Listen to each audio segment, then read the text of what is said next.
matanong ko, ano po anong status nila? Are they being detained because merong inihahandang kaso laban sa kanila? Or are they being detained para ayusin yung papeles for them to be deported? Ano po ang dahilan kung bakit po nagkakaroon ng napakahaba naman pong pagkaantala na sa deportation po nila? Yeah. With regards to Bamban, that happened March 13, 2020. March pa pala. 1 year na nga. So, 1 year na nga. Meron nga dito mga nakadetain since August 1 of 2023 pa. Wow! Kaya sila natatagalan dito. Yung mga yun naman po, may mga kasong kinakaharap po yun na kriminal. Kasi as far as our immigration law is concerned, kapag meron ho silang kinakaharap na mga kaso dito sa Pilipinas, kinakailangan munang magkaroon ng final adjudication yung mga kasong yun. O ibig sabihin, kung sila ay mapapawalang sala, only then they would be deported.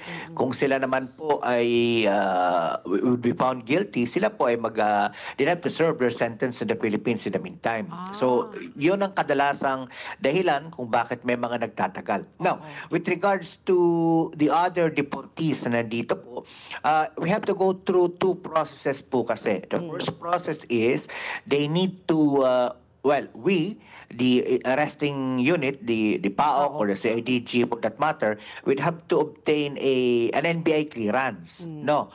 So, once we obtain the NBI clearance, kukunan po natin ang mga ticket sa mga yan kapag meron ng summary deportation order. So, yun yung dalawang dokumento na kinakailangan makuha muna ng PAOK bago kami makapag-communicate doon sa kanilang respective embassies at masabihan sila na pwede nang i-deport ang mga ito at pwede na nilang bilhan ng ticket or mag-charter sila ng mga flights for that matter. So, we have to wait for those 2 documents.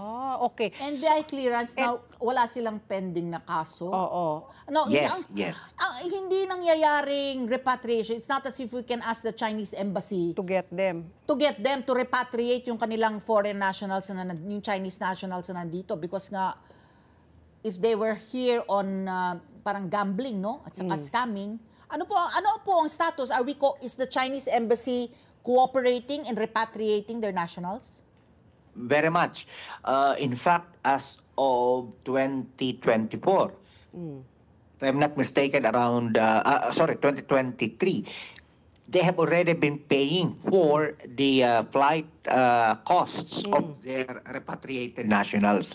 As well as yung iba pa nating mga embahada, Indonesia, Malaysia, and so on and so forth, Vietnam, they facilitate the repatriation and or the deportation. Magkaiba ho kasi. Repatriation if the foreign nationals are identified as victims of the... yes. Now, it's deportation if they are identified as perpetrators. So, pag repatriation, medyo mas mabilis po yun. Kasi ang Bureau of Immigration will simply issue an allow departure order. Mabilisan po yun. Nagtatagal lang talaga sa NBI clearance. That's the roadblock, so to speak. So kami we've been meeting with the National Bureau of Investigation as well as the Department of Justice para ma-expedite at mas mapabilis yung proseso nung paglabas ng NBI clearance. As of now, we have 947 foreign nationals awaiting deportation.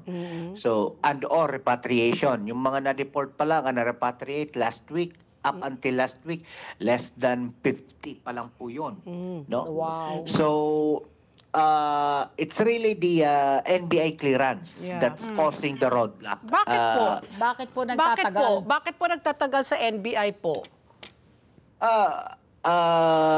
They have to go through the process Una, either they have to go through the biometrical process. So, minsan, 3 weeks ago, kung di ako nagkakamali, nag-request kami na pumunta ang National Bureau of Investigation dito sa amin at pumunta naman po sila. Kinunan nila ng mugshots, fingerprints, and so on and so forth. Pero up until now, as of yesterday, 88 pa lamang po ang napoproseso nila. So 88 pa lang ang aming madideport. So We are waiting until lunchtime today kung sino po ang kung ilan ang numerong mabubuo namin by lunchtime, yun lamang po ang ating madideport by April 11 next week. So for the record po, Sir Winston, how many detainees is in the custody of PAOK? Is it 20,000? Ilan po? No. Oo, ilan po? 947 lamang po. 947 na lang po ang naiiwan. Pero bakit po Yes. dito sa aming mga report po, 1,000 plus po ang nasa inyong kustodiya, 400 of which experienced sa medical concerns that they had to be hospitalized? That's true. That's Oo. true. As of March 31, we have brought to the hospital mahigit 300 na po. 300, So, okay. Yes. Oo. Tapos merong mga 34 na merong recurring medical Illnesses. conditions. Oo. No, so, yan po yung mga nag-undergo ng mga gamutan ng regular. May mga maintenance and so on and so forth. Oo. So, yung 20,000 po na nabanggit ninyo, yan po yung mga 32,000 ang yun na-identify na mga foreign nationals that were working with POGOS. Yes. Legal POGOS, buha. Oo. Legal POGOS Oo. pinag-uusapan. Yan po yung nasa listahan ng PAGCOR at saka ng Bureau of Immigration as of December 31, 2024. Okay. Now, it could be times 2, times 3, depending on the actual number. Doon naman, because that doesn't account the illegal POGOS, the illegal POGO workers. So, as of last year, we have deported and or repatriated or voluntarily left the country around 20,000.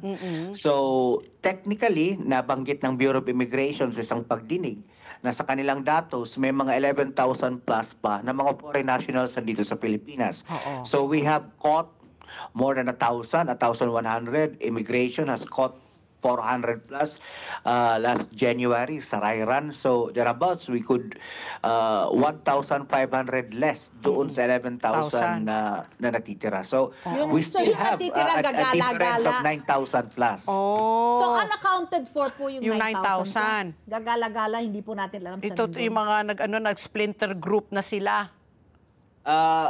Technically, the Presidential Anti-Organized Crime Commission, PAOK, has a good idea where they are. But then again, at 947, we could not possibly conduct operations until we deport kasi overflowing na po. Oo nga. Kanina nga nung natutulog ako early morning, sabi ko parang lumilindol dito sa building. Kasi sobrang dami nila. Let's get together, Sunnet 25, Sunnet 25.